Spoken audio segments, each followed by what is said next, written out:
Good day everyone, my name is Dea Andre Ferrer-Ong from HM245. Today we will talk about one of the memorable parts of our Philippine history is the first cry or unang sigaw. Noong August 23, 1896, nagtipon-tipon ang 500 katipunero sa Pugat Lawin upang ipahayag ang kanilang paglaban sa pamahalaang Kastila. Tinatawag ito sa pangyayari sa kasaysayan na bilang Sigaw sa Pugad Lawin o Unang Sigaw sa Pugad Lawin. Ngunit hindi ito literal na sigaw na alam natin sa dialektong Tagalog. Ang salitang sigaw ay nagsimula sa salitang Espanyol na El Grito de Rebelión, na nangangahulugang desisyon o pagtawag ng himagsikan. Dito rin naganap ang simbolikong pagpunit ng mga katipunero sa kanilang mga sedula bilang pagpapahayag ng kanilang pag-aalsa laban sa mga Kastila. Ito ay sinasabing hudyat ng simula ng revolusyon ng mga Pilipino laban sa rehilem ng Espanya. Taong 1908 ang itayo ang isang monumento sa Balintawak bilang pag-aalala sa pangyayaring ito sa kasaysayan ng Pilipinas.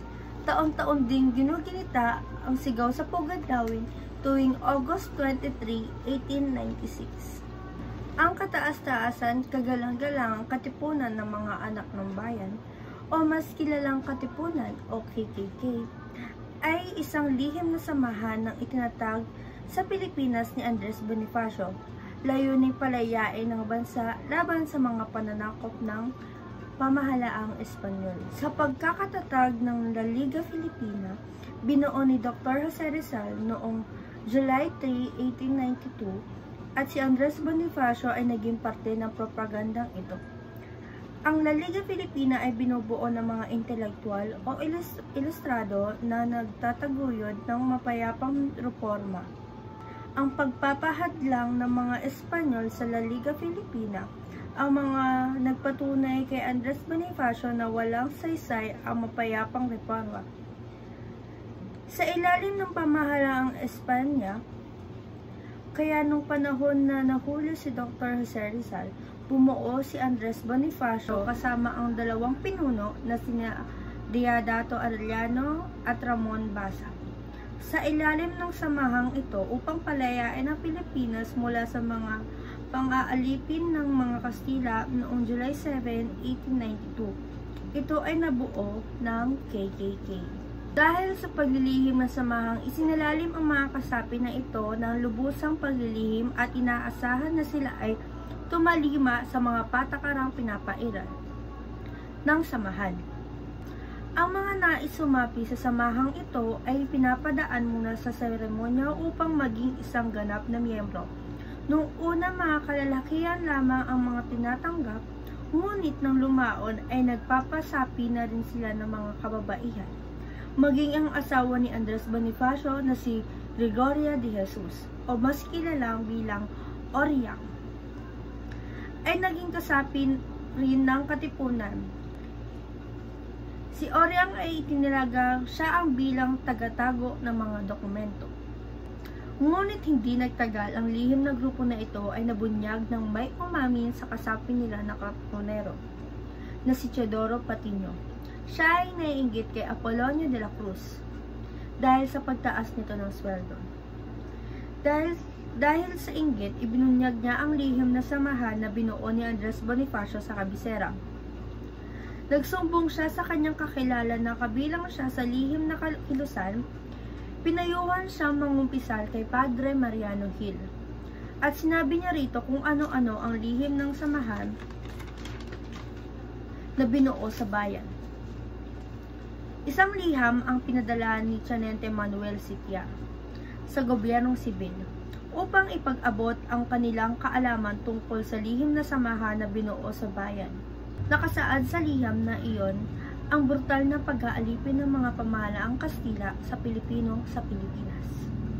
At sinabi niya rin na nakalikom ang grupo na sapat na salapi o pera upang matustusan ang mga armas na gagamitin sa pag-aaklas at tuluyan ng mga itong nabunyag at nakarating sa pamahalaan ng Kastila Ang resulta nito ay pagkulong at pagpatay sa miyembro ng katipunan.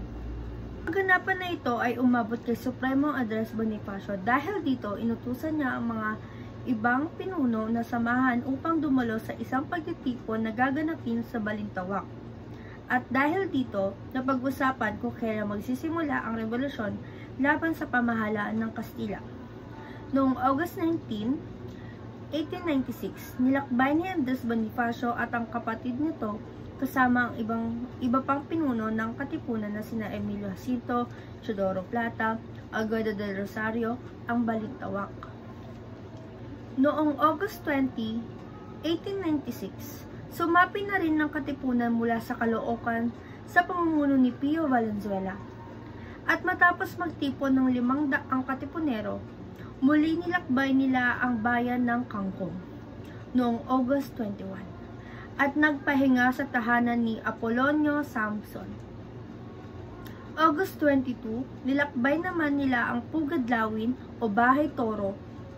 August 23, ang marating nila ang tahanan ni Melchora Aquino, ang tinuturing ng ina ng katipunan. At sa bakurang bahay na ito, sa pangunguna ni Andres Bonifacio, buong tapang at walang takot na pinulit sa 500 miyembro ng katipunan ang kani-kanilang sedula. Nang sabay-sabay at isinigaw ng mga katipunero ang mabuhay ang kalayaan. Nangangahulugang pagpunit ng sedula ay pagkalas ng mga Pilipino sa gobyerno ng mga Kastila at katipunan.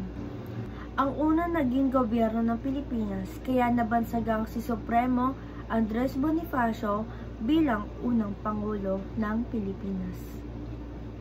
Noong August 23, sinimulan na nila ang revolusyon laban sa mga Kastila. Sila ay walang takot na sumugod kahit mapanganib na laban. Layunin nilang tapusin ang 300 pananakop ng Espanyol. At dito na nagsimula ang revolusyon ng mga Pilipino laban sa mga Kastila sa pangangalaaan ng Espanya. Nagpapatunay rito na minsan na tayong pinagtanggol ng ating henerasyon, ating mga ninuno, upang makamit ang kalayaan ng Pilipinas at tapusin ang 330 na pang-aalipin ng mga banyaga at dayuhan sa ating bansa.